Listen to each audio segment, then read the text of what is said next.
आज की हमारी वीडियो का उन्वान है भेड़िया पकड़ा गया। तो चलो शुरू करते हैं, अपनी वीडियो की तरफ चलते हैं।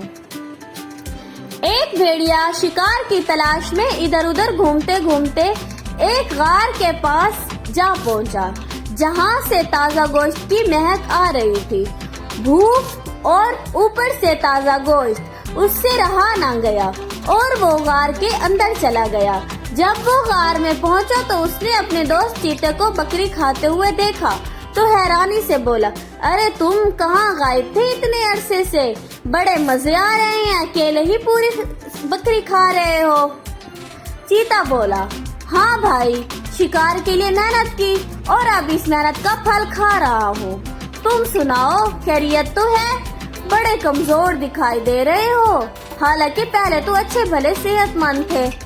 भेड़िया ने कहा, क्या बताऊं, तुम तो आसानी से शिकार करके खा लेते हो, मगर मुझे काफी परेशानी होती है।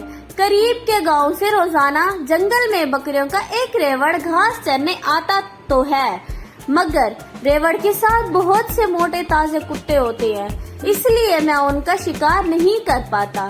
चीते भाई, तुम मुझे कोई आइडिया दो कि मैं किस तरह इन बकरियों का शिकार करूं और वापस पहले जैसी सेहत बना सकूं। चीते ने कहा, मेरे जहन में एक आइडिया है। मैंने जो बकरी खाई है उसकी खाल तुम ले लो और कल सुबह इसको पहनकर बैठ जाना। फिर जैसे ही रेवड़ आए तुम बकरियों का भेष बदलकर इसमें चुपके से शामिल हो जाना, और आगे क्या करना है ये तो तुम खुद जानते हो। समझ गया चीते भाई, क्या आइडिया दिया। वह चीते का शुक्रिया अदा करते हुए भेड़िए ने वहाँ से खाल उठाई और रुखसत हो गया। रोजाना की तरह जब अगले दिन बकरियों का रेवड़ आया तो भेड़िया वो खाल पहनकर चुपके से बकरियों के रेवड़ में शामिल हो गया और एक बकरी को अपनी खुराक बना ली। इसके बाद वो रोजाना ऐसा करने लगा। भेड़िया बड़ा खुश था क्योंकि वो बगैर मेहनत के रोजाना एक बकरी को अपनी खुराक बना रहा था। कुछ दिन गुजरे तो मालिक को बकरियों के कम होने पर तशवीश हुई, मगर उसे समझ नहीं आ रहा था कि सिक्योरिटी होने के बावजूद बकरियां कैसे कम हो रही हैं। मालिक ने सिक्योरिटी की जिम्मेदारी एक चालाक लोमड़ी को सौंप दी।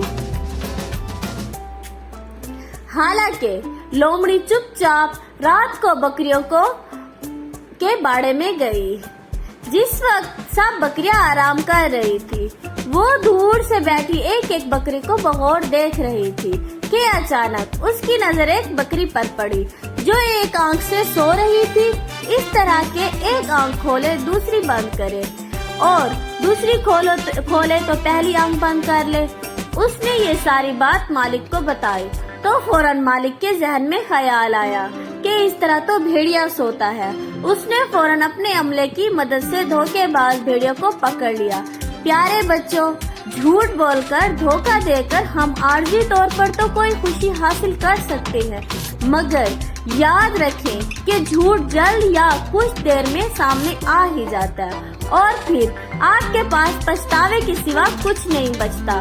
भेड़िए की इस कहानी से सबक हासिल करें और पक्का इरादा कर लें कि कुछ भी हो जाए हमेशा ही सच बोलना है, कभी किसी को धोखा नहीं देना। ये थी आज की हमारी वीडियो। अगर आपको हमारी वीडियो अच्छी लगे तो चैनल को लाइक, सब्सक्राइब और बेल आइकॉन को दबाना मत भूलिएगा। Thank you. Allah Hafiz.